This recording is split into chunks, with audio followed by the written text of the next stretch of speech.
Not quite as chilly, high 48 degrees, and then on Tuesday, weak storm system moving up from the south.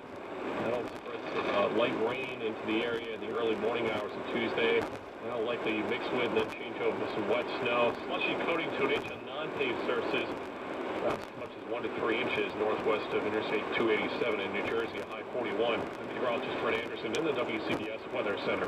41 degrees in Newark, 40 in Islip, 39 cloudy in Midtown. Traffic and weather is sponsored by Continuum Cancer Centers of New York. Continuum is more than a name. It's their philosophy. WCBS News Time, 1:30. News, traffic, and weather. On air, online. We are News Radio. WCBS 880. Good afternoon. It's Sunday, November 25th. I'm Tanya Hansen. Here's the latest from the WCBS Newsroom. Good news for commuters. The LIRR restores electric train service on the Long Beach branch. Service to the World Trade Center resumes tomorrow. UN Ambassador Rice remains the center of the controversy of the deadly Benghazi attack. Long Island Congressman Peter King will step down as chairman of the Homeland Security Committee. A Gaza cleric rules it a sin to violate the truce with Israel. In sports, the Giants host the Packers in Sunday Night Football. WCBS News Time, 1:31.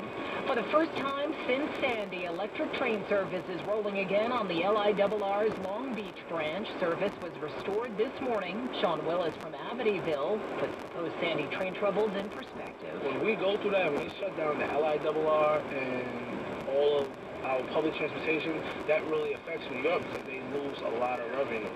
And in order for them to do that, it has to be a serious situation. The LIRR is now operating near normal service on all of its 11 branches.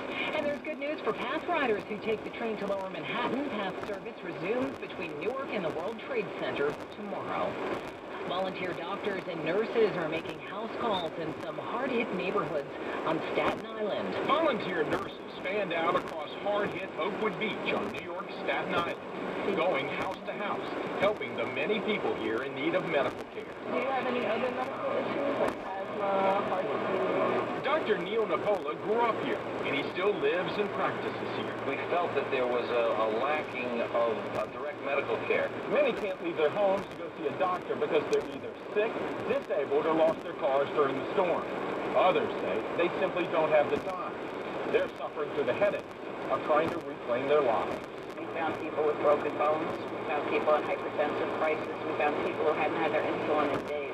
Drew Lanes, CBS News, Staten Island, New York. WCBS News Time, 1:32. The controversy over the Obama administration's narrative after the deadly attack on the U.S. consulate in Benghazi, Libya, continues to focus on remarks made by UN Ambassador Susan Rice.